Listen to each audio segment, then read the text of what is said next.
Guys, welcome to my YouTube channel online study for Hindi साहित्य में। तो गाइज, हमारा आज का टॉपिक है यूजीसी नेट परीक्षा जनवरी 2017 हिंदी प्रश्न पत्र थर्ड। और गाइज, इससे पहले भी हम बहुत सारे प्रीवियस ईयर क्वेश्चन पेपर को हल कर चुके हैं और पढ़ भी चुके हैं, तो प्लीज उस वीडियो को जाकर आप जरूर देखिए। तो गाइज, चलते हैं अपने पहले प्रश्न की तरफ। और हमारा पहला प्रश्न है इस प्रकार से। गाइज, अगर वीडियो अच्छा लगे तो प्लीज वीडियो को लाइक जरूर कीजिए और हमारे चैनल को सब्सक्राइब कीजिए। तो गाइज, हमारा पहला प्रश्न है कुछ इस प्रकार से। हुजवेरी के अनुसार फना का अर्थ है, और ऑप्शन है जीवात्मा के शरीर का नाश, बी ऑप्शन है जीवात्मा का परमात्मा में विलय, और सी ऑप्शन है किसी वस्तु की अपूर्णता का ज्ञान और उसे पाने की इच्छा से विरत होना, और डी ऑप्शन है व्यक्ति के अस्तित्व स्वरूप और गुण का विनाश। तो गाइस, हुजवेरी मुख्यतः अली उस्मान हुजवेरी के नाम से जाने जाते हैं, और इनको दातागंज बख्श की उपाधि भी मिली थी। और इनका जन्म गाइस 1009 ईस्वी में हजवेरी अर्थात गजनी में हुआ था। इस्लाम और सूफीज्म के प्रचार में ये भारत के पंजाब, जो कि पाकिस्तान में है, क्षेत्र में आए थे। हुजवेरी के अनुसार फना का अर्थ होता है गाइस किसी वस्तु की अपूर्णता का ज्ञान और उसे पाने की इच्छा से विरत होना। तो गाइस, इस प्रश्न का सही उत्तर होता है ऑप्शन सी। हुजवेरी के अनुसार फना का अर्थ है किसी वस्तु की अपूर्णता का ज्ञान और उसे पाने की इच्छा से विरत होना। तो चलते हैं गाइस दूसरे प्रश्न की तरफ। और दूसरा प्रश्न है रास पंचाध्यायी किस छंद में लिखी गई है, और ऑप्शन है इंद्रवज्रा, उपेंद्र वज्रा, रोला या फिर मालिनी। तो रास पंचाध्यायी गाइस, इनके रचनाकार है नंददास, और गाइस यह रोला छंद में लिखी गई है। और रास पंचाध्याय में श्री कृष्ण की रास लीला का वर्णन किया गया है। यह श्रीमद् भागवत की कथा के अनुसार 5 अध्यायों में विभक्त है। इसे भागवत का स्वच्छंद पद्यानुवाद भी कहा जाता है। तो गाइस, इस प्रश्न का सही उत्तर हुआ ऑप्शन सी, रोला। रास पंचाध्यायी रोला छंद में लिखा गया है। तो गाइस, चलते हैं अगले प्रश्न की तरफ। तो गाइस, प्रश्न संख्या 3 है। मैं नारी अपावन प्रभु जग पावन रावण री पूजन सुखदाई, राजीव बिलोचन भव भय मोचन पाही पाही शरण नहीं आई। रामचरितमानस की उक्त चौपाई में व्यक्त विचार किस पात्र के हैं, और ऑप्शन है गाइस अहिल्या, सबरी, तारा या फिर डी ऑप्शन है मंदोदरी। तो गाइस, ये पंक्तियां हैं बालकांड से ली गई हैं, और ये पंक्ति अहिल्या की हैं। तो इसका उत्तर हुआ ऑप्शन ए, अहिल्या। तो चलते हैं गाइस अगले प्रश्न की तरफ। गाइस, इसके कुछ और पात्रों की पंक्तियों को हम देख लेते हैं। जैसे में सबरी की पंक्तियां हैं अधम ते अधम अति नारी, तिन्ह मह में मति मंद अधारी, और वहीं तारा, ये किष्किंधा कांड से संबंधित है। और तारा की पंक्तियां हैं कोशलेश सूत लक्ष्मण रामा, कालहु जीति सकहि संग्रामा, और मंदोदरी की इनकी पंक्तियां हैं गाइस अहरनाथ रघुनाथ सम, कृपा सिंधु नहीं आन, जोगी वृंद दुर्लभ गति, तो ही दिन ही भगवान। तो गाइस, अगला प्रश्न हमारा राम और सीता के विवाह के अवसर पर किस कवि ने मिथिला की स्त्रियों से गारी गीत गवाया है, और ऑप्शन से गाइस तुलसीदास, बी ऑप्शन है स्वामी अग्रदास, और सी ऑप्शन है केशवदास, और डी ऑप्शन है गाइस प्राणचंद चौहान। तो गाइस, राम और सीता के विवाह के अवसर पर जिस कवि ने मिथिला की स्त्रियों से गारी गीत गवाया है वो है गाइस केशवदास। इन्होंने मिथिला की नारियों से गारी गीत गवाया है। रामचंद्रिका के छठे प्रकाश में जीवनार शीर्षक देकर केशवदास ने मिथिला की स्त्रियों से राम सीता के विवाह के अवसर पर गारी गीत गवाया है। भांति भांति अन्नपान व्यंजन आदि जेवहीं, देत नारी गारी पूरी भूरी भूरी भवेहीं, अब गारी तुम कह देहीं हम कहीं कहाँ दुल्ह रामजू, कछु बाप प्रिय परदार सुनियत करी कहत कुमावजू। गाइस, ये कुछ पंक्तियां हैं केशवदास जी की। तो गाइस, चलते हैं अगले प्रश्न की तरफ। और अगला प्रश्न है कुछ इस प्रकार से। प्रश्न संख्या 5 है गाइस। अच्युत चरण तरंगिनी शिव सिर मालती माल, हरि न बनायो सुरसरी कीजो इंद्रो भाल। इस दोहे के रचनाकार का नाम बताना है। तो गाइस, ऑप्शन है रहीम, रसलीन, रसखान या फिर राम सहाय। तो गाइस, ये पंक्तियां हैं रहीम दास की। इसका सही उत्तर हुआ ऑप्शन ए, रहीम दास।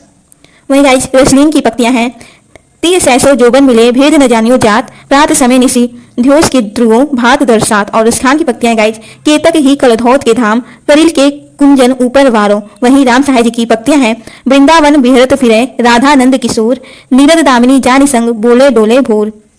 तो चलते हैं प्रश्न संख्या 6 की तरफ। और प्रश्न संख्या 6 है गाइस निम्नलिखित काव्य कृतियों में से कौन सी कृति प्रबंध काव्य नहीं है, और ऑप्शन है गाइस चंडी चरित्र, रामचरित्र, सुदान चरित्र, और डी ऑप्शन है गाइस सुजान हित प्रबंध।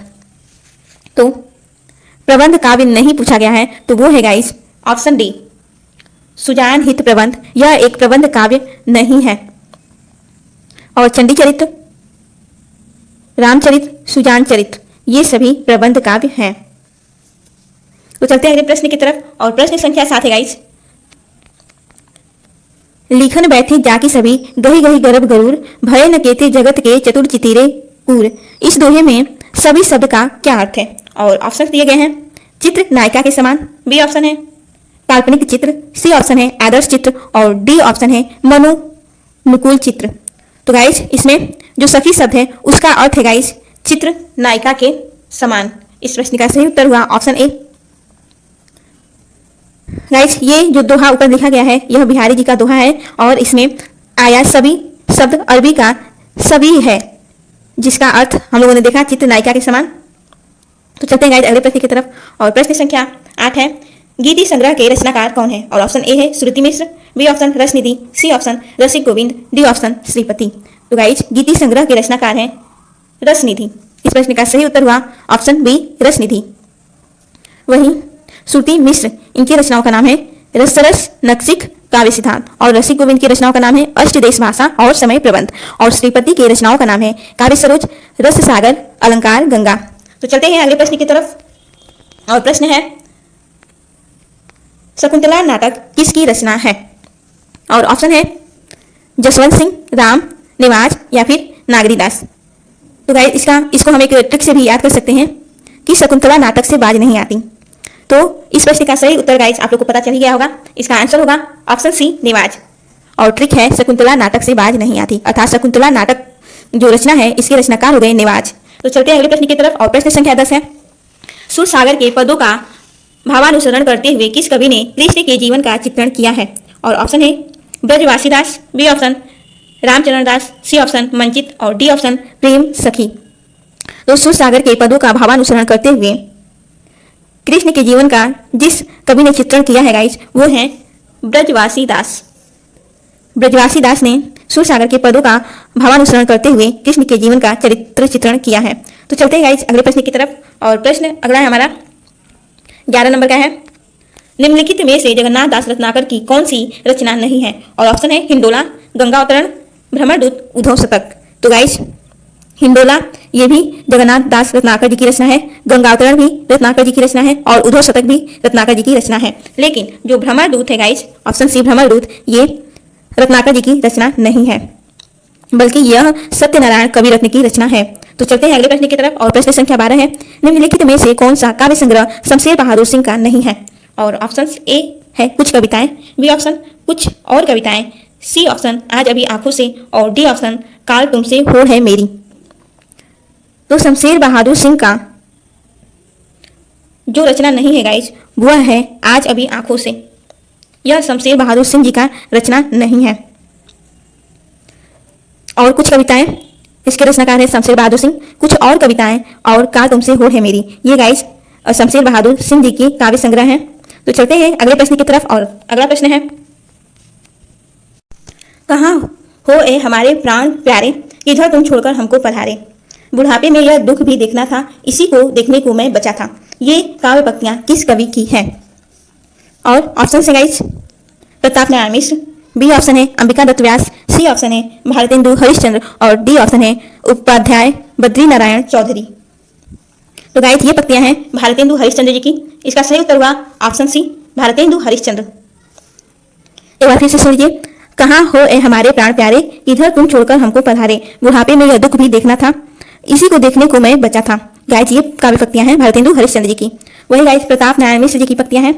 अंग्रेज राज सुख साज सजे सब भारी, पैदल विदेश चली जात यह है अति ख्वारी। और अंबिका दास व्यास की प्रमुख पंक्ति है कहाँ हो ए हमारे राम प्यारे, इधर तुम छोड़कर हमको सिधारे, बुढ़ापे में यह दुख भी देखना था, इसी को देखने को मैं बचा था। गाइस ये जो काव्य पंक्तियां अभी हमने पढ़ा ये भारतेंदु जी की काव्य पंक्तियों से बहुत ही मिलता जुलता है। तो अगर पेपर में आ जाता है तो बहुत ही कंफ्यूजन रहता है कि आखिरकार ये काव्य पंक्तियां हैं किसका। तो गाइस हमेशा याद रखिएगा कि जो भारतेंदु हरिश्चंद्र के हैं वो है कहाँ हो ए हमारे प्राण प्यारे, लेकिन जो अंबिका दत्त व्यास की पंक्तियां हैं वहां पर है कहाँ हो ए हमारे राम प्यारे। तो भारतेंदु हरिश्चंद्र जी ने प्राण प्यारे कहा हुआ है और अंबिका दत्त व्यास जी ने राम प्यारे कहा है। तो गाइस ये पंक्तियां जरूर आप नोट कर लीजिएगा। और वहीं बद्री नारायण चौधरी प्रेमघन इनकी काव्य पंक्तियां हैं अचरज होत तुमहु सम गोरे बाजत कारे, तासो कारे कारे सबहु पर है वारे। तो चलते हैं अगले प्रश्न की तरफ और प्रश्न है प्रश्न संख्या 14। फिर परियों के बच्चे से हम सुभग सिर्फ के संग पसार समुद्र पैरते सूर्य ज्योत्सना में पकड़ इंद्र के कर सुकुमार इन काव्य पंक्तियों के रचनाकार हैं। और ऑप्शन ए है Sumitra Nandan Pant, B option Mahadevi Verma, C option Suryakant Tripathi Nirala और डी ऑप्शन है जयशंकर प्रसाद। तो गाइस ये काव्य पंक्तियां हैं सुमित्रा नंदन पंत की। इस प्रश्न का सही उत्तर हुआ ऑप्शन ए सुमित्रा नंदन पंत। वहीं महादेवी वर्मा जी की बहुत ही प्रसिद्ध पंक्ति है तुमको पीड़ा में ढूंढा तुमको ढूंढेगी पीड़ा। और सूर्यकांत त्रिपाठी निराला की पंक्तियां हैं अभरण भर वरण गान वन वन उपवन उपवन जागा कवि खुले प्राण। और जयशंकर प्रसाद जी की प्रसिद्ध पंक्ति है उठ उठ गिर गिर फिर आती नर्तित पदम चिन्ह बना जाती। तो चलते हैं प्रश्न संख्या 15 की तरफ। आई होप कि ये जानकारी आप लोगों के लिए महत्वपूर्ण थी और आप लोगों को अच्छी लगी होगी। गाइज एक बार वीडियो को लाइक जरूर कीजिए और हमारे चैनल को सब्सक्राइब जरूर कीजिए। अगर वीडियो अच्छा लगे तो लाइक भी जरूर कीजिए। और प्रश्न संख्या 15 है गाइज, सबका निचोड़ लेकर तुम सुख से सुखे जीवन में बरसों प्रभात हिम कंसा आंसू इस विश्व सदन में उक्त काव्य पंक्तियों के रचयिता हैं। और ऑप्शन है सूर्यकांत त्रिपाठी निराला, जयशंकर प्रसाद, महादेवी वर्मा या फिर सुमित्रा नंदन पंत। तो गाइज सबका निचोड़ लेकर तुम सुख से सुखे जीवन में बरसों प्रभात हिम कंसा आंसू इस विश्व सदन में। गाइज ये पंक्तियां हैं जयशंकर प्रसाद जी की। तो इस प्रश्न का सही उत्तर हुआ ऑप्शन बी जयशंकर प्रसाद। और सूर्यकांत त्रिपाठी निराला जी की भी पंक्तियों को मैं बता देती हूँ। भारती जय विजय करे कनक से कमल धरे। और महादेवी वर्मा की पंक्ति है झड़ झुके तारक कुसुम जब रश्मियों के रजत पल्लव। और सुमित्रा नंदन पंत के पंक्तियां हैं भूतवार उस धरा स्वर्ग के लिए मात्र सोपान जहां आत्मदर्शन अनादि से समासीन अम्लान। तो चलते हैं अगले प्रश्न की तरफ। और प्रश्न संख्या 16 है निम्नलिखित में से कौन सी रचना सुमित्रा नंदन पंत का नहीं है। और ऑप्शन ए है युगपत, बी है अतिमा और सी है उत्तरा और डी है गीत गुंज। तो गाइज गीत गुंज ये सुमित्रा नंदन पंत का रचना नहीं है। और युगपत, अंतिमा और उत्तरा ये सुमित्रा नंदन पंत जी की रचनाएं हैं। और ये जो गीत गुंज है ये रचना गाइस सूर्यकांत त्रिपाठी निराला जी की है। तो गाइस अगला प्रश्न है निम्नलिखित में से कौन सी रचना महादेवी वर्मा की है। बहुत ही इंपॉर्टेंट प्रश्न है गाइस, तो ध्यान से सुनिएगा। ऑप्शन ए है वीणा, बी ऑप्शन है गीतिका, सी ऑप्शन है निशा और डी ऑप्शन है नीरजा। तो गाइस एक बार इस प्रश्न का आंसर देने का जरूर कोशिश कीजिएगा और कमेंट में जरूर बताइएगा कि इस प्रश्न का उत्तर क्या होगा। तो गाइज निम्नलिखित में से कौन सी रचना महादेवी वर्मा की है। तो गाइज वो है नीरजा। नीरजा रचना महादेवी वर्मा की है और इसका प्रकाशन वर्ष गाइज 1935 ईस्वी। वहीं वीणा रचना गाइज इसके रचनाकार पंत जी हैं और गीतिका के रचनाकार निराला हैं। वहीं निशा जो है निशा निमंत्रण उसके रचनाकार हैं हरिवंश राय बच्चन। और गीतिका का प्रकाशन वर्ष 1936 ईस्वी, वीणा का प्रकाशन वर्ष 1927 ईस्वी और निशा निमंत्रण का है 1938 ईस्वी। तो अगले प्रश्न की तरफ इसी के साथ चलते हैं बिना टाइम को वेस्ट करते हुए। तो प्रश्न है कहाँ जाऊं हर दिशा में मृत्यु से भी बहुत आगे की अपरिमित दूरियां हैं। कविता की ये पंक्तियां कुंवर नारायण की किस रचना से हैं। और ऑप्शन ए है चक्रव्यूह, बी ऑप्शन है अपने सामने, सी ऑप्शन है आत्मजयी और डी ऑप्शन है परिवेश हम तुम। तो गाइज कहाँ जाऊं हर दिशा में मृत्यु से भी बहुत आगे की अपरिमित दूरियां हैं। गाइज ये पंक्तियां कुंवर नारायण के आत्मजयी रचना से ली गई है। यह एक पौराणिक काव्य है जो कठोपनिषद के नचिकेता प्रसंग पर आधारित है। डॉक्टर नगेंद्र ने आत्मजयी को विचार काव्य कहा है और आगे कहते हैं आत्मजयी मूलतः आधुनिक चेतना का काव्य है। तो गाइस याद रखिएगा, इसको नोट कर लीजिएगा। तो चलते हैं अगले प्रश्न की तरफ। और प्रश्न संख्या 19 है चौपट चपेट और मयंक मंजरी नाटकों के लेखक हैं। और ऑप्शन ए है किशोरी लाल गोस्वामी, बी ऑप्शन है बाबू रामकृष्ण वर्मा, सी ऑप्शन है मथुरा प्रसाद चौधरी और डी ऑप्शन है रूप नारायण पांडे। तो चौपट चपेट मयंक मंजरी गाइस इसके जो लेखक हैं वो हैं किशोरी लाल गोस्वामी। तो इस प्रश्न का सही उत्तर हुआ ऑप्शन ए। इसी के साथ चलते हैं अगले प्रश्न की तरफ। और प्रश्न संख्या 20 है गाइस डॉक्टर गोपाल राय के अनुसार हिंदी में नॉवेल के अर्थ में उपन्यास पद का प्रथम प्रयोग किसने किया। और ऑप्शन ए है भूदेव मुखोपाध्याय, बी ऑप्शन है राधाचरण गोस्वामी, सी ऑप्शन है महावीर प्रसाद द्विवेदी और डी ऑप्शन है भारतेंदु हरिश्चंद्र। डॉक्टर गोपाल राय के अनुसार हिंदी में नॉवेल के अर्थ में उपन्यास पद का प्रथम प्रयोग गाइस भारतेंदु हरिश्चंद्र जी ने किया था। तो सही ऑप्शन हुआ, सही उत्तर इसका ऑप्शन डी भारतेंदु हरिश्चंद्र। और चलते हैं इसके साथ अगले प्रश्न की तरफ। और प्रश्न संख्या 21 है पांडे बेचन शर्मा उग्र द्वारा रचित उपन्यास नहीं है। और ऑप्शन ए है चंद हसीनों के खरूत, बी ऑप्शन दिल्ली का कलंक, सी ऑप्शन बुधवा की बेटी और डी ऑप्शन है दिल्ली का दलाल। तो पांडे बेचन शर्मा उग्र द्वारा रचित उपन्यास नहीं है गाइस, वो है दिल्ली का कलंक।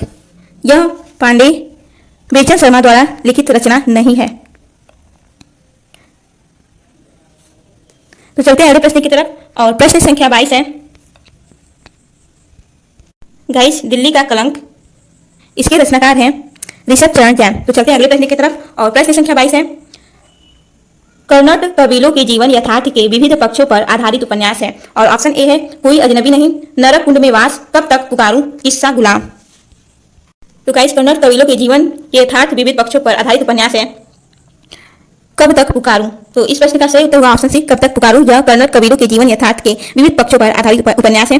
और नरक कुंड में वास, ये गाइस छद्म आजादी का इसमें चित्रण किया गया है। और कब तक पुकारूं में राजस्थान के नट कबीलों का जीवन का चित्रण किया गया है। वहीं किस्सा गुलाम में स्वतंत्र भारत में गुलामी की दास्तां का वर्णन किया गया है। और अगला प्रश्न हमारा, अरुण और मधुलिका किस कहानी के पात्र हैं। और ऑप्शन ए है चित्तौड़ का उद्धार, बी ऑप्शन है अशोक, सी ऑप्शन है आकाशदीप और डी है पुरस्कार। तो गाइस अरुण और मधुलिका पुरस्कार कहानी के पात्र हैं। सही उत्तर हुआ ऑप्शन डी, पुरस्कार। और आकाशदीप इसके जो पात्र हैं गाइस वो हैं बुद्धगुप्त और चंपा। वहीं अशोक के पात्र हैं विजय केतु कुणाल। और चित्तौड़ का उद्धार इसके पात्र हैं हमीर और राजकुमारी। तो चलते हैं अगले प्रश्न की तरफ और अगला प्रश्न है कुछ इस प्रकार से, भीष्म साहनी द्वारा रचित कहानी संग्रह नहीं है। और ऑप्शन ए है भाग्य रेखा, वांचू, काट का सपना, निशाचर। तो भीष्म साहनी द्वारा जो रचित कहानी संग्रह नहीं है गाइस वो है काट का सपना। और बाकी जो भाग्य रेखा, वांचू और निशाचर है यह भीष्म साहनी द्वारा रचित कहानी संग्रह है। लेकिन काट का सपना मुक्ति बोध जी का कहानी संग्रह है। गाइस इसके अलावा मुक्ति बोध जी का कहानी संग्रह है सतह से उठता आदमी। तो चलते हैं अगले प्रश्न की तरफ और प्रश्न है, आधुनिक ईरान की पृष्ठभूमि पर रक्त रंजित इस्लामिक क्रांति का चित्रण किस उपन्यास में किया गया है। और ऑप्शन ए है 7 नदियां एक समुद्र, बी ऑप्शन है चक्रव्यूह, सी ऑप्शन है धूप छाही रंग और डी ऑप्शन है किस्सा लोकतंत्र का।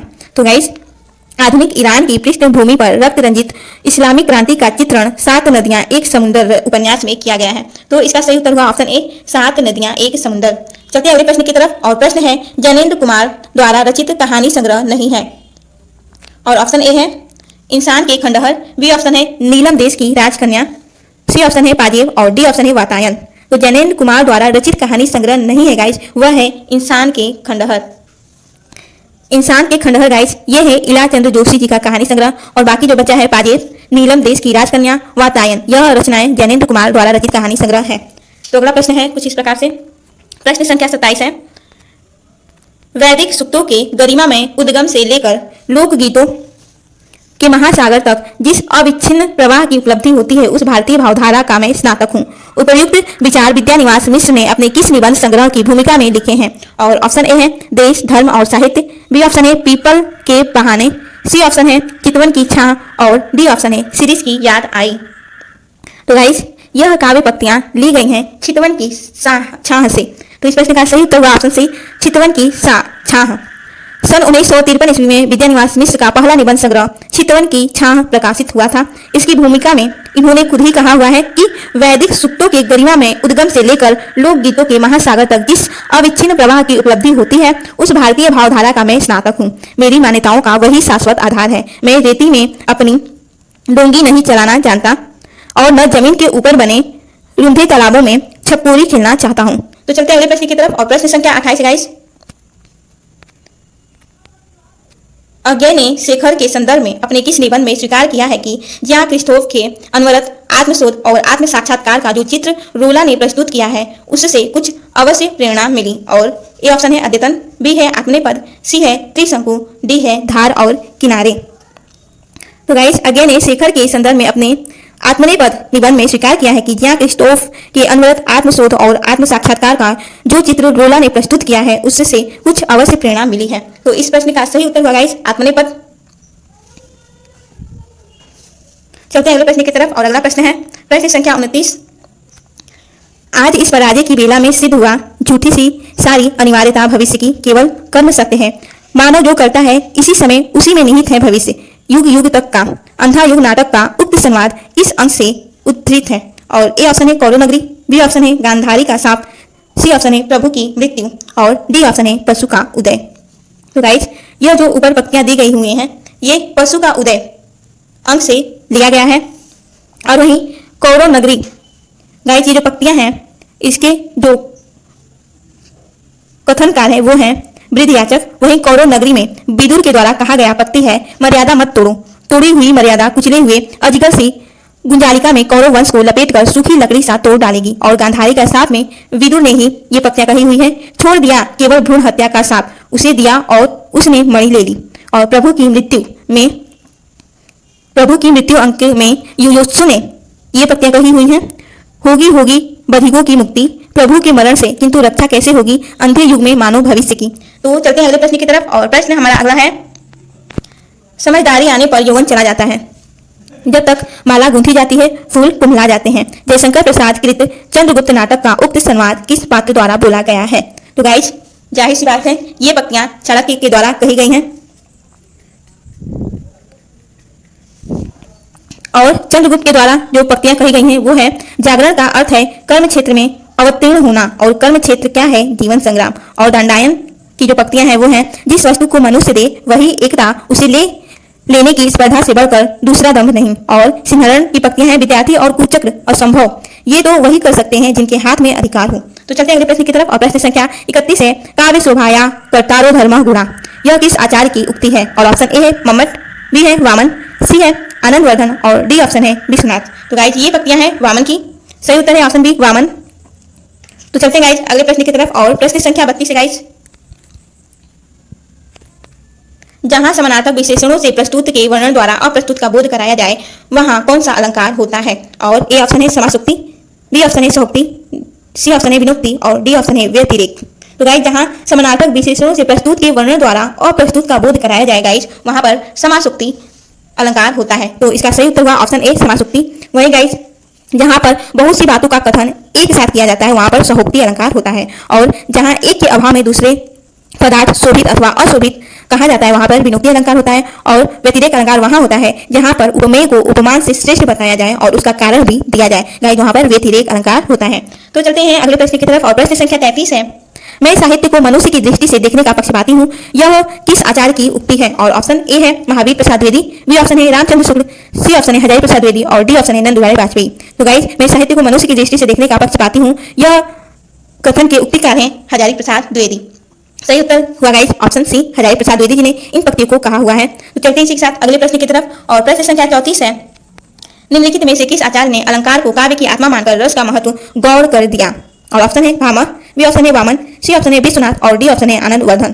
तो गाइस भामह, इस प्रश्न का सही उत्तर हुआ Bhamaha, option A Bhamaha.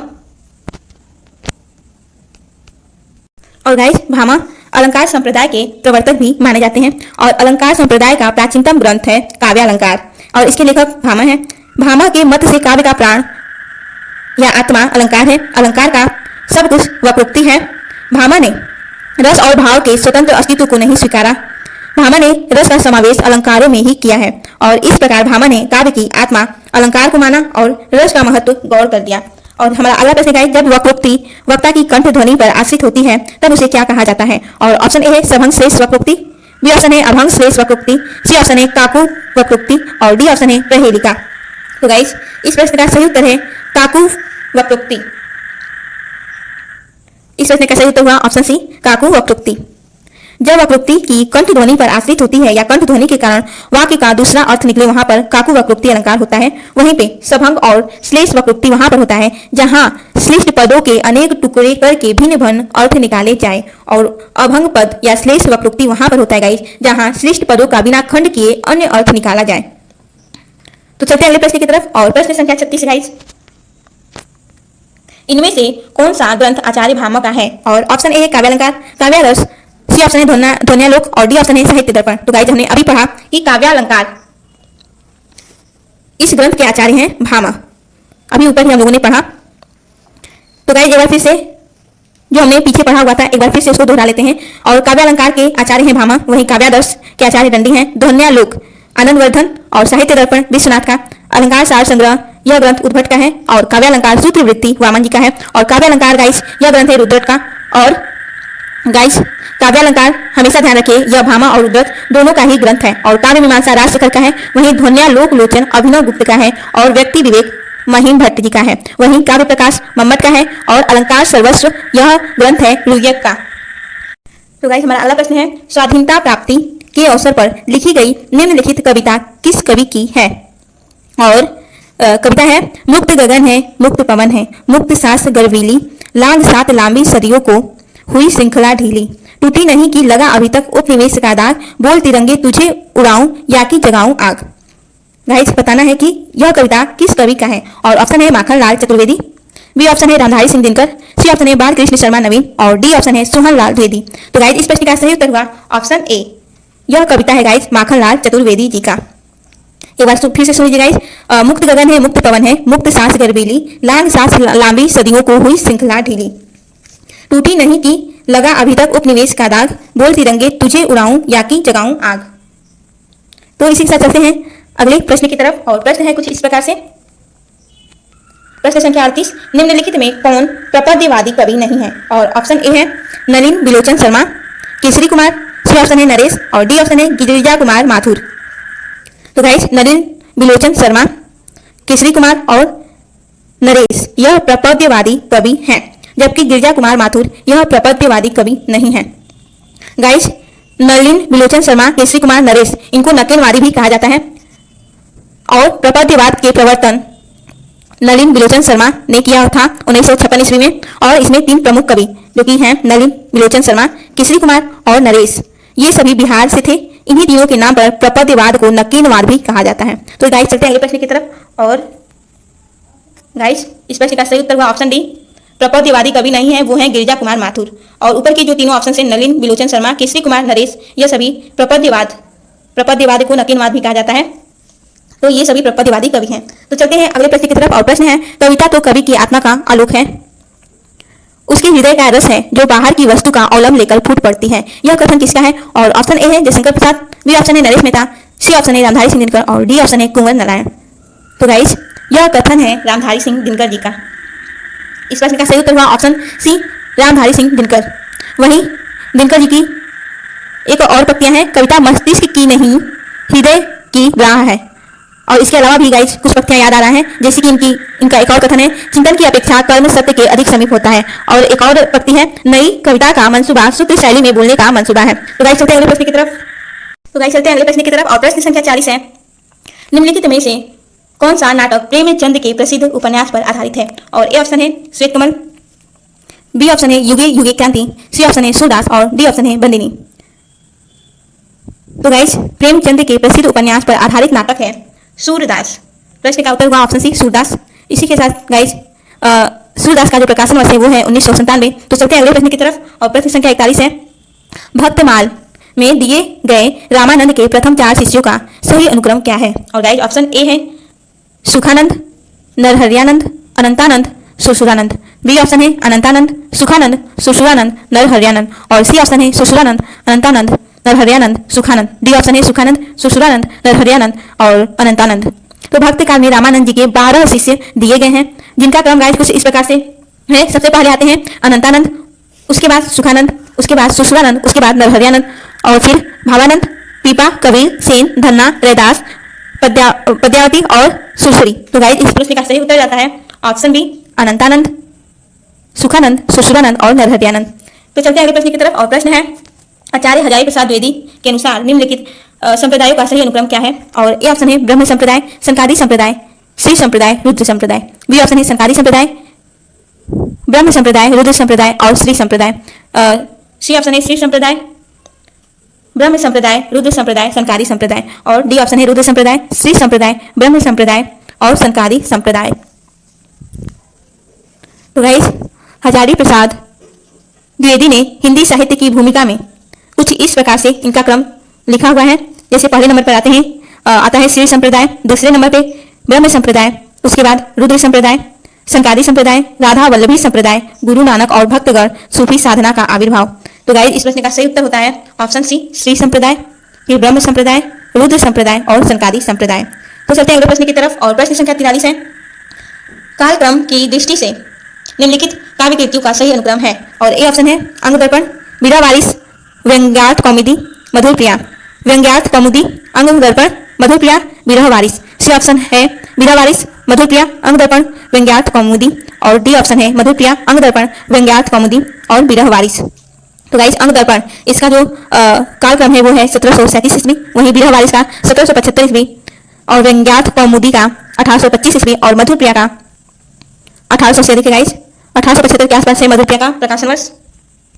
Guys इस प्रश्न का सही उत्तर है ऑप्शन ए अंगदर्पण, बीरा वारिस, व्यंग्यार्थ कौमुदी और मधुप्रिया। गाइज मधुप्रिया का न ही तो कालक्रम निश्चित है और न ही इसके जो काव्यकार हैं, जो इसके रचनाकार हैं वो भी पता नहीं है, वो भी अज्ञात है। तो चलते हैं अगले प्रश्न की तरफ और प्रश्न संख्या 44 है गाइज। प्रकाशन वर्ष के अनुसार निम्नलिखित रचनाओं का सही अनुक्रम है और ऑप्शन ए है रश्मिरथी, कनुप्रिया, द्रौपदी, संशय की एक रात। बी ऑप्शन है कनुप्रिया, रश्मिरथी, द्रौपदी, संशय की एक रात। सी ऑप्शन है रश्मिरथी, कनुप्रिया, संशय की एक रात, द्रौपदी और डी ऑप्शन है कनुप्रिया, द्रौपदी, रश्मिरथी, संशय की एक रात। तो गाइस रश्मिरथी का प्रकाशन वर्ष है 1952 ईस्वी। वहीं रश्मिरथी का प्रकाशन वर्ष है गाइस 1952 ईस्वी। वहीं बीरा वारिस, सॉरी थोड़ी मिस्टेक हो गई, मैंने अंग दर्पण पर लिख दिया था, लेकिन रश्मि का प्रकाशन वर्ष है 1952 ईस्वी, 1952 ईस्वी। और वहीं कनुप्रिया इसका प्रकाशन वर्ष है गाइस 1959 ईस्वी। और द्रौपदी इसका प्रकाशन वर्ष है गाइस 1960 ईस्वी। और संशय की एक रात का प्रकाशन वर्ष है गाइस 1962 ईस्वी। तो गाइस इस प्रश्न का सही उत्तर होता है ऑप्शन ए। चलते हैं इसी के साथ अगले प्रश्न की तरफ और हमारा अगला प्रश्न गाइस प्रश्न संख्या 45। रचनाकार के अनुसार भारतेंदु हरिश्चंद्र जी की निम्नलिखित रचनाओं का सही अनुक्रम क्या है? और ऑप्शन ए है प्रेम तरंग, सतसई श्रृंगार, मधु मुकुल, भक्ति सर्वस्व। बी ऑप्शन है भक्ति सर्वस्व, सतसई श्रृंगार, प्रेम तरंग, मधु मुकुल। सी ऑप्शन है भक्ति सर्वस्व, प्रेम तरंग, सतसई श्रृंगार, मधु मुकुल। डी ऑप्शन है सतसई श्रृंगार, भक्ति सर्वस्व, प्रेम तरंग, मधु मुकुल। तो गाइस इस प्रश्न का जो सही उत्तर होता है वो होता है ऑप्शन सी। इस प्रश्न का सही उत्तर है ऑप्शन सी। भक्ति सर्वस्व का गाइस प्रकाशन वर्ष है 1870 ईस्वी और प्रेम तरंग का प्रकाशन वर्ष है 1877 ईस्वी।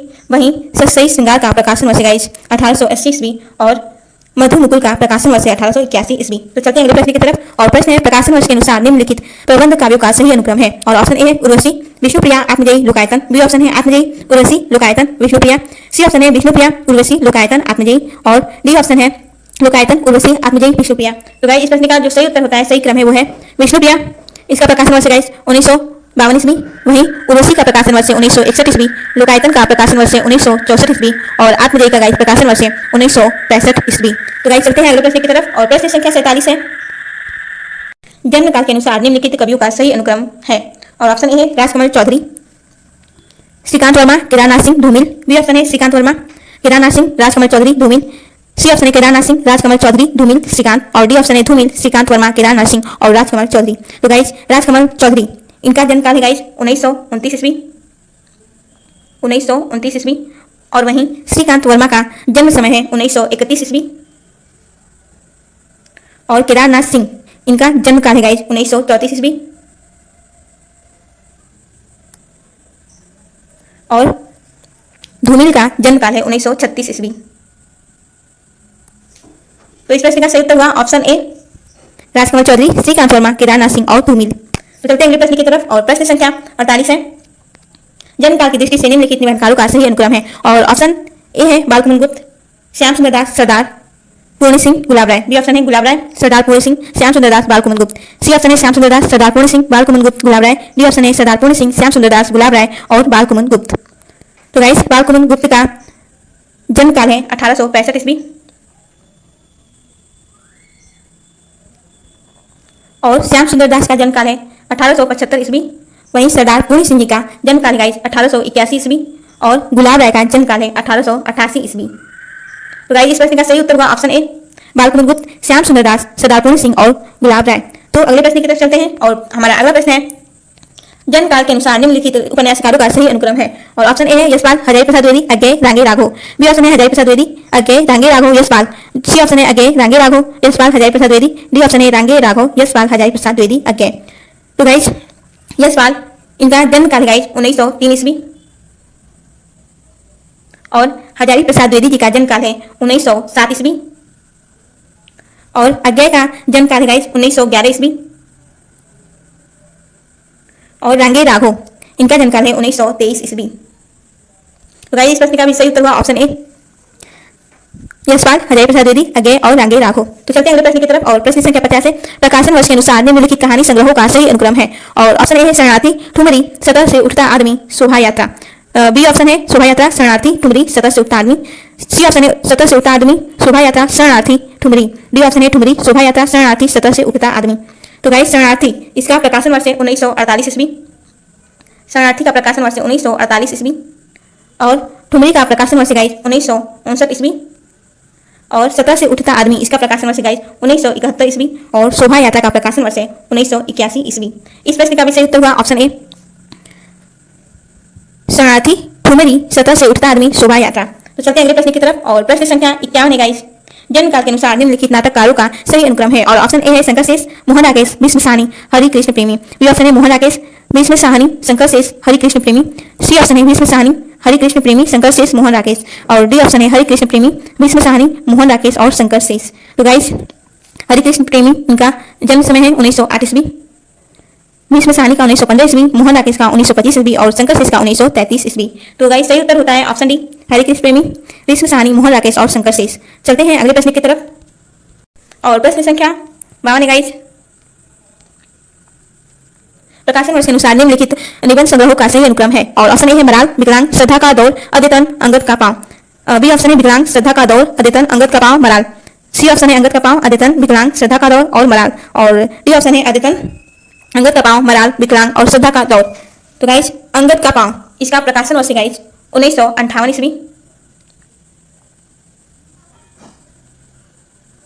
और अद्यतन का प्रकाशन वर्ष है 1977 ईस्वी।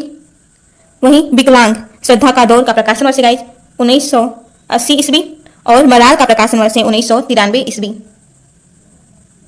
सही उत्तर हुआ ऑप्शन सी, इस प्रश्न का सही उत्तर हुआ। तो चलते हैं अगले प्रश्न की तरफ और प्रश्न संख्या 53 है गाइस। नाटक के कथानक में कुछ दृश्य सूच्य होते हैं। 5 प्रकार के इन सूच्य कथानकों का सही अनुक्रम है और ऑप्शन ए है प्रवेशक, आकांश, विष्कंभक, चुलिका, अंकावतार। बी ऑप्शन है अंकावतार, चुलिका, अंकाश, विष्कंभक और प्रवेशक। सी ऑप्शन है विष्कंभक, प्रवेशक, चुलिका, अंकाश, अंकावतार। डी ऑप्शन है चुलिका, अंकाश, विष्कंभक, प्रवेशक और अंकावतार। तो गाइस इस प्रश्न का सही उत्तर हुआ ऑप्शन सी विष्कंभक, प्रवेशक, चुलिका, अंकाश और अंका अवतार। तो चलते हैं प्रश्न संख्या 54 की तरफ और अगला प्रश्न इस प्रकार से। प्रकाशन वर्ष के अनुसार हजारी प्रसाद द्विवेदी जी के निम्नलिखित आलोचना ग्रंथों का सही अनुक्रम क्या है और ऑप्शन ए है हिंदी साहित्य का आदिकाल, मध्यकालीन बोध का स्वरूप, लालित्य मीमांसा, हिंदी साहित्य की भूमिका। और बी ऑप्शन है मध्यकालीन बोध का स्वरूप, लालित्य मीमांसा, हिंदी साहित्य की भूमिका, हिंदी साहित्य का आदिकाल। सी ऑप्शन है लालित्य मीमांसा, हिंदी साहित्य का आदिकाल, मध्यकालीन बोध का स्वरूप, हिंदी साहित्य की भूमिका। डी ऑप्शन है हिंदी साहित्य की भूमिका, हिंदी साहित्य का आदिकाल, लालित्य मीमांसा और मध्यकालीन बोध का स्वरूप। तो गाइस सही उत्तर हुआ ऑप्शन डी, इस प्रश्न का सही उत्तर हुआ हिंदी साहित्य की भूमिका। इसका प्रकाशन वर्ष है गाइस 1940 ईस्वी और हिंदी साहित्य का आदिकाल का प्रकाशन वर्ष है 1952 ईस्वी। वहीं लालित्य मीमांसा इसका प्रकाशन वर्ष है 1962 ईस्वी और मध्यकालीन बोध का स्वरूप इसका प्रकाशन वर्ष है 1970 ईस्वी। तो चलते हैं अगले प्रश्न की तरफ और प्रश्न संख्या अगला है सुरेंद्र वर्मा के नाटकों का सही अनुक्रम क्या है और ए ऑप्शन है 8वां सर्ग द्रौपदी, रति का कंगन, एक दूनी एक। और बी ऑप्शन है द्रौपदी 8वां सर्ग, रति का कंगन, एक दूनी एक। सी ऑप्शन है द्रौपदी 8वां सर्ग, एक दूनी एक, रति का कंगन। और डी ऑप्शन है एक दूनी एक, द्रौपदी, रति का कंगन और 8वां सर्ग। तो गाइस द्रौपदी का प्रकाशन वर्ष है 1972 ईस्वी।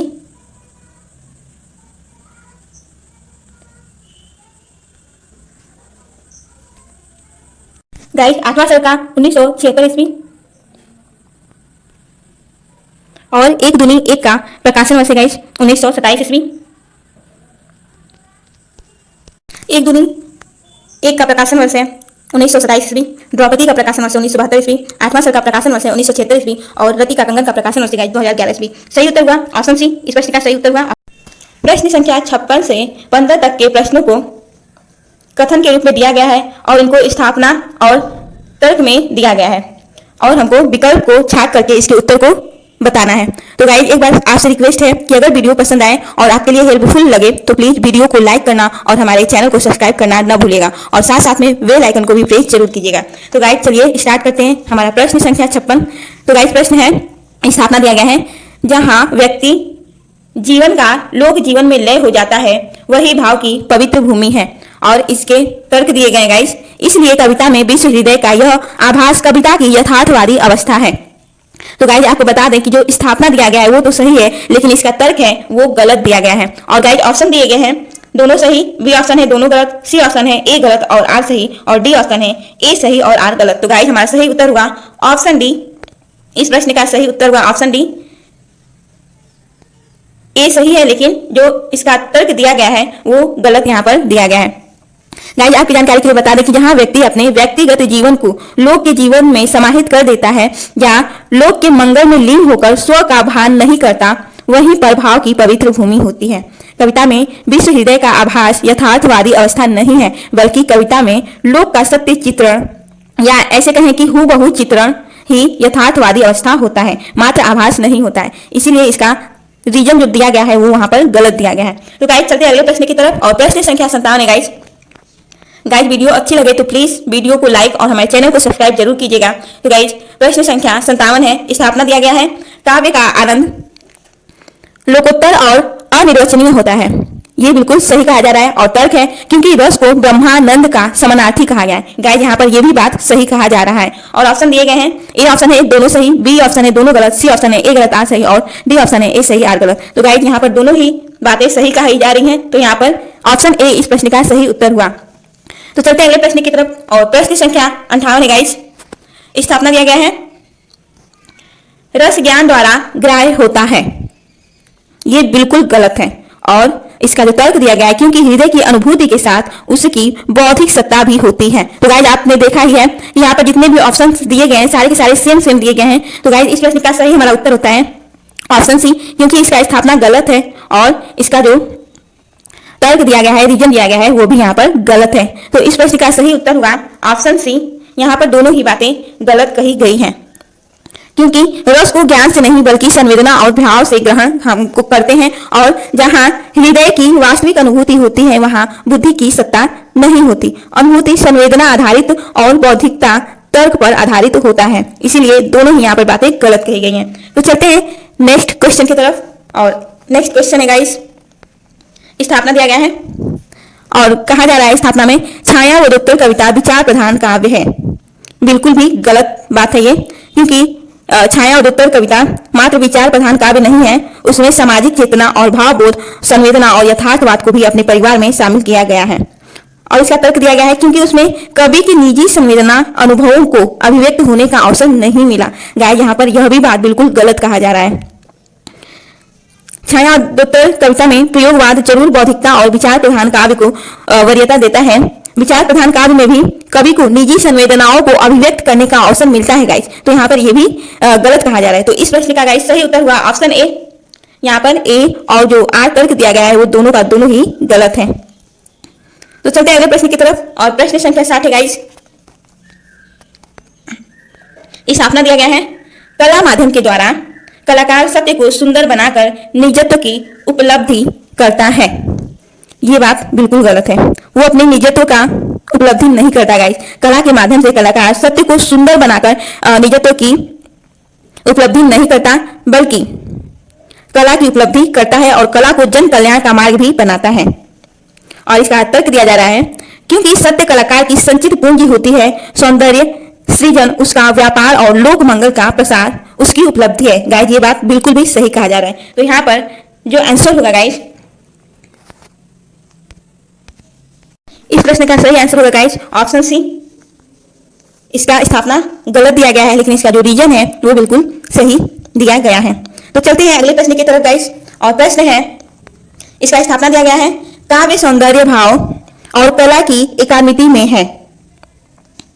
बिल्कुल सही बात है, और इसका तर्क दिया गया है, क्योंकि काव्य में भाव पक्ष और कला पक्ष दोनों असंबद्ध होते हैं। गाइस ये बात बिल्कुल गलत है। काव्य में भाव पक्ष और कला पक्ष दोनों आपस में संबंध होते हैं, तभी काव्य सौंदर्य उत्पन्न होता है। और गाइस यहाँ पर रीजन में दिया गया है कि असंबद्ध होते हैं, इसीलिए जो इसका रीजन है वो गलत है। तो इस प्रश्न का सही उत्तर गाइस ऑप्शन ए सही है, लेकिन इसका जो रीजन है, जो तर्क दिया गया है वो गलत है। तो चलते हैं अगले प्रश्न की तरफ। आई होप गाइस कि आप लोग को वीडियो अच्छा लग रहा होगा और आप लोगों को समझ में भी आ रहा होगा। तो गाइस एक बार वीडियो को सब्सक्राइब और लाइक जरूर कीजिएगा। और देखिए गाइस, स्थापना दिया गया है, मिथक मनुष्य के आदिम मस्तिष्क की सृजनशील शक्तियों का मूल्यवान सांस्कृतिक उपहार है। बिल्कुल सही कहा जा रहा है, और तर्क दिया जा रहा है, क्योंकि आदिम मन और मस्तिष्क द्वारा प्रवृत्ति के तत्वों और घटनाओं के मानवीकरण की अचेतन प्रक्रिया ही मिथक रचना का मूल बनी। गाइस यह भी यहाँ पर बात एकदम सही कहा जा रहा है। गाइस मिथक एक कथा होता है जिसमें सृष्टि के प्रारंभिक दौर के आदि मानव की विचार शैली, जो कि विज्ञान, धर्म, दर्शन आदि से संदर्भित होता है, उसका संश्लिष्ट रूप है। यह विचार ज्यादातर धार्मिकता से उत्पन्न होता है, क्योंकि उस समय भारत का मूल विश्वास धर्म में था और यही धीरे धीरे आदि मानव की परंपरा और संस्कृति बन गए। इसमें अति मानवीय गुणों का वर्णन होता है। मिथक मनुष्य की सृजनशील शक्तियों का मूल्यवान सांस्कृतिक उपहार है। मिथक में चेतन की अपेक्षा और चेतन का प्रधान होता है। प्रकृति के तत्वों और घटनाओं के मानवीकरण की अवचेतन प्रक्रिया ही मिथकीय रचना का मूल होता है। तो गाइस, इस प्रश्न का जो सही उत्तर है वो हुआ ऑप्शन ए, क्योंकि यहाँ पर स्थापना और तर्क दोनों ही यहाँ पर सही है। तो चलते हैं अगले प्रश्न की तरफ। और प्रश्न है गाइस, हमारे चैनल को सब्सक्राइब जरूर कर लीजिए और वीडियो अच्छा लगे तो प्लीज वीडियो को लाइक जरूर कीजिए और बेल आइकन को दबाना न भूलिएगा। तो गाइस, प्रश्न संख्या 63 है, कविता में श्रृंगार चित्रण अनिवार्य है। बिल्कुल ही गलत बात यहाँ पर कहा जा रहा है, क्योंकि कविता में श्रृंगार चित्रण अनिवार्य न होकर एक ऐच्छिक होता है। मात्र श्रृंगार ही पाठक को आनंदित नहीं करता। अन्य जो करुण रस, शांत रस, वीर रस, ये हैं, ये पाठक को आनंदित और द्रवित करते हैं। गाइस, इसका तर्क दिया गया है क्योंकि श्रृंगार की सरस वाग्धारा ही पाठक को आनंदित कर सकती है, अन्य भावधारा नहीं। यह भी बात यहाँ पर गलत कही जा रही है, क्योंकि जैसे में करुण, शांत और वीर रस है, ये सभी पाठक को आनंदित और द्रवित करते हैं। इसलिए यहाँ पर जो स्थापना है और तर्क है वो दोनों ही यहाँ पर गलत दिया गया है। तो गाइस, इस प्रश्न का सही उत्तर हुआ ऑप्शन डी। तो चलते हैं गाइस अगले प्रश्न की तरफ। और प्रश्न संख्या 64 है, स्थापना दिया गया है, कविता एक अलौकिक और आध्यात्मिक प्रक्रिया है।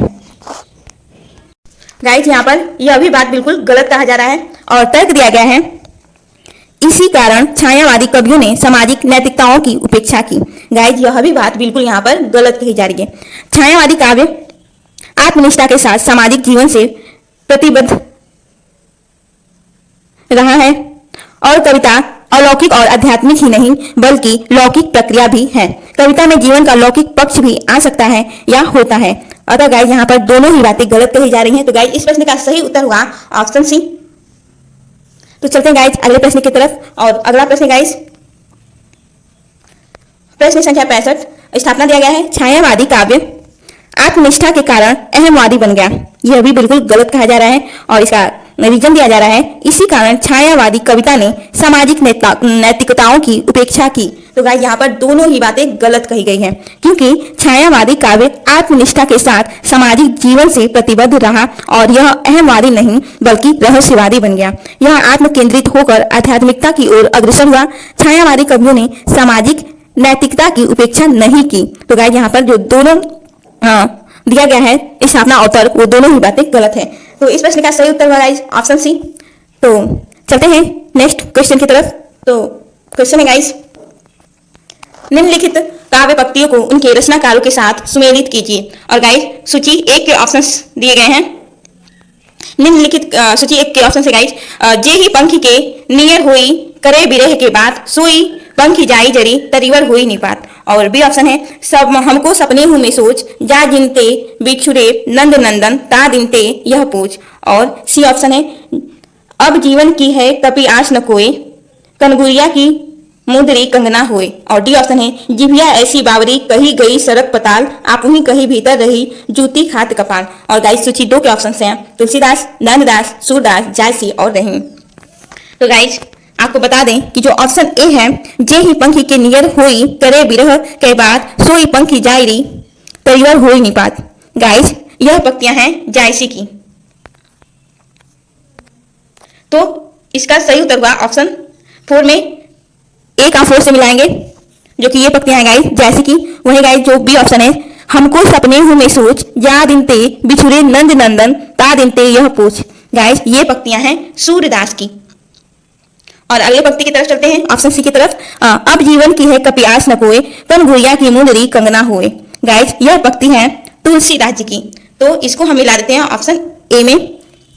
और जो डी ऑप्शन है, जिभिया ऐसी बावरी कही गई सरग पताल। गाइस, ये पंक्तियां हैं रहीमदास जी की।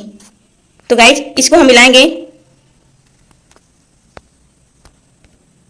तो गाइज ऑप्शन डी को हम मिलाएंगे गाइज, ये पंक्तियां हैं रहीम दास जी की। तो गाइज चलते हैं इसके कोड को देख लेते हैं कि कोड कैसे दिया गया है। एक बार देख लीजिए, जो ए है उसका चौथा और बी का तीसरा, सी का पहला और डी का पांचवा। तो चलते हैं देख लेते हैं इस आंसर को। ए का चौथा, बी का तीसरा, सी का पहला और डी का चौथा। तो गाइस हमारा सही उत्तर होता है ऑप्शन ए, इस प्रश्न का सही उत्तर हुआ। तो चलते हैं अगले प्रश्न की तरफ। और हमारा अगला प्रश्न गाइस प्रश्न संख्या 67 है। निम्नलिखित पात्रों को उनकी रचनाओं के साथ सुमेलित कीजिए और सूची के ऑप्शन है मैना, ऋतुवर्ण, रुक्मिणी, राघव चेतन। और सूची 2 के ऑप्शन है मृगावती, चंदायन, सत्यवती कथा, पद्मावत, हंस जवाहिर। तो गाइज ये जो मैना पात्र है ये पात्र है गाइज चंदायन में का, और ऋतुवर्ण ये पात्र है सत्यवती कथा का। और चलते हैं अगले ऑप्शन की तरफ और देखिए रुक्मिणी गाइज ये है मृगावती की पात्र, रुक्मिणी मृगावती। और जो राघव चेतन है ये है गाइज ये पात्र हैं पद्मावत के, राघव चेतन पद्मावत के पात्र हैं। तो गाइज इसके कोड को देख लेते हैं। तो गाइज इस प्रश्न का सही उत्तर हुआ ऑप्शन ए, पहले का दूसरा और बी का तीसरा, सी का पहला और डी का चौथा। तो चलते हैं अगले प्रश्न की तरफ। आई होप कि आप लोगों को समझ में आया होगा। और अगला प्रश्न है निम्नलिखित कविताओं को उनके रचयिताओं के साथ सुमेलित कीजिए। और सूची 1 के ऑप्शन है इशारे जिंदगी के, बूंद टपकी एक नभ से, 4 ईमानदार, मेरा प्रतिनिधि। और सूची 2 के ऑप्शन है सर्वेश्वर दयाल सक्सेना, अज्ञेय, भवानी प्रसाद मिश्र, कुंवर नारायण, रघुवीर सहाय। तो गाइस आपको बता दें कि जो इशारे जिंदगी की ये कविता है अज्ञेय की। इशारे जिंदगी का हमेशा अज्ञेय होता है गाइस, तो इसके जो रचनाकार हुए वो हुए अज्ञेय। वहीं बूंद टपकी एक नभ से, तो गाइस इसके रचनाकार हुए भवानी प्रसाद मिश्र। बूंद टपकी एक नभ से अर्थात भवानी ने नभ से एक बूंद टपकाई, तो इसको हम टिक के माध्यम से याद कर सकते हैं। तो बूंद टपकी एक नभ से अर्थात भवानी प्रसाद मिश्र। और जो 4 ईमानदार कविता है गाइस ये है कुंवर नारायण का, 4 ईमानदार ये है कुंवर नारायण। और मेरा प्रतिनिधि गाइस ये कविता है सर्वेश्वर दयाल सक्सेना जी का। तो चलिए देख लेते हैं इसका कोड। तो गाइस इस प्रश्न का सही उत्तर हुआ ऑप्शन बी, ए का दूसरा, बी का तीसरा और सी का 4 और डी का 5। हमारा अगला प्रश्न है निम्नलिखित रचनाओं को उनके रचनाकारों के साथ सुमेलित कीजिए। और सूची 1 के ऑप्शन है प्रेम पथिक, गीतिका, सांध्य गीत, गुंजन। और सूची 2 के ऑप्शन है सूर्यकांत त्रिपाठी निराला, महादेवी वर्मा, सुमित्रा नंदन पंत, मैथिली शरण गुप्त और जयशंकर प्रसाद। तो गाइज जो ये प्रेम पथिक रचना है ये है गाइज जयशंकर प्रसाद की। और गीतिका ये रचना है गाइज सूर्यकांत त्रिपाठी निराला का। और सांध्य गीत है महादेवी वर्मा का। और जो गुंजन है गाइज वो है सुमित्रा नंदन पंत का। तो गाइज इस हिसाब से हमारा जो सही प्रश्न का आंसर होता है वो हुआ ऑप्शन बी। इस प्रश्न का सही उत्तर सॉरी गाइज इस प्रश्न का जो सही उत्तर हुआ वो हुआ ऑप्शन ए, बी नहीं है बल्कि ऑप्शन ए इस प्रश्न का सही उत्तर है। क्योंकि ए का 5वां और बी का पहला और जो सी का है वो है दूसरा और डी का तीसरा। तो गाइज इसी के साथ चलते हैं हम अपने अगले प्रश्न की तरफ। और अगला प्रश्न है गाइज प्रश्न संख्या 70। निम्नलिखित कहानियों को उनके केंद्रीय विचारों से सुमेलित कीजिए। और जो सूची 1 के ऑप्शन है पूछ की रात, शतरंज के खिलाड़ी, ठाकुर का कुआं, पंच परमेश्वर। सूची 2 के ऑप्शन है न्यायप्रियता, ऋण की समस्या, जाति भेद, राष्ट्रीय चेतना, अनमेल विवाह। तो गाइस पूछ की रात में ऋण की समस्याओं का वर्णन किया गया है। जो पूछ का रात है गाइस वो ऋण की समस्या इसका मुख्य केंद्र है। तो गाइस शतरंज के खिलाड़ी इसमें राष्ट्रीय चेतना का वर्णन किया गया है। और ठाकुर का कुआं में गाइस जाति भेद का वर्णन किया गया है। और पंच परमेश्वर में न्यायप्रियता का वर्णन किया गया है। पंच परमेश्वर न्यायप्रियता से संबंधित है। तो गाइस इस प्रश्न का सही उत्तर हुआ ऑप्शन बी, ए का दूसरा, बी का चौथा, सी का तीसरा और डी का पहला। तो गाइस चलते हैं अगले प्रश्न की तरफ। और अगला प्रश्न है प्रश्न संख्या 71। निम्नलिखित पात्रों को उनके उपन्यासों के साथ सुमेलित कीजिए। और सूची 1 के ऑप्शन से गाइस सेल्मा, निर्गुनिया, माणिक मुल्ला, सरस्वती। और सूची 2 के ऑप्शन है यह पथ बंधु था, सूरज का 7वां घोड़ा, अपने अपने अजनबी, नाचो बहुत गोपाल, कितने चौराहे। तो गाइस ये जो निर्गुनिया है ये पात्र है नाचो बहुत गोपाल का। और गाइस सेल्मा ये पात्र है अपने अपने अजनबी। और माणिक मुल्ला गाइस माणिक मुल्ला ये पात्र है सूरज का 7वां घोड़ा। और सरस्वती ये पात्र है यह पथ बंधु था। तो गाइस इस प्रश्न का सही उत्तर जाता है ऑप्शन बी को, ए का तीसरा और बी का चौथा और सी का दूसरा और डी का पहला। तो चलते हैं अगले प्रश्न की तरफ और हमारा अगला प्रश्न है गाइज, निम्नलिखित एकांकी नाटकों को उनके नाटककारों के साथ सुमेलित कीजिए।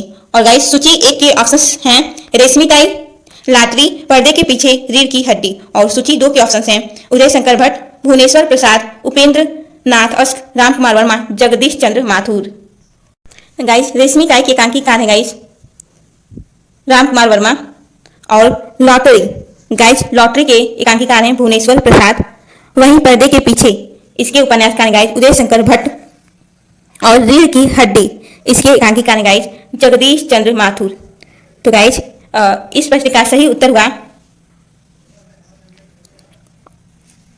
Option B. इस प्रश्न का सही उत्तर हुआ ए का चौथा, बी का दूसरा, सी का पहला और डी का पांचवा।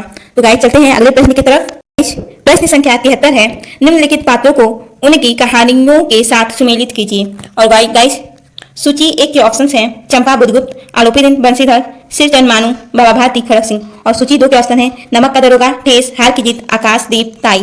तो गाइज चंपा और बुधगुप्त, गाइज ये पात्र हैं आकाशदीप के। तो हम देखेंगे कि ए का चौथा वाला ऑप्शन कहां पर दिया गया है। तो गाइज वो दिया गया है ऑप्शन ए में, ए का चौथा, यानी कि हम केवल एक ऑप्शन से पता लगा लिए कि हमारा इस प्रश्न का सही उत्तर क्या होगा।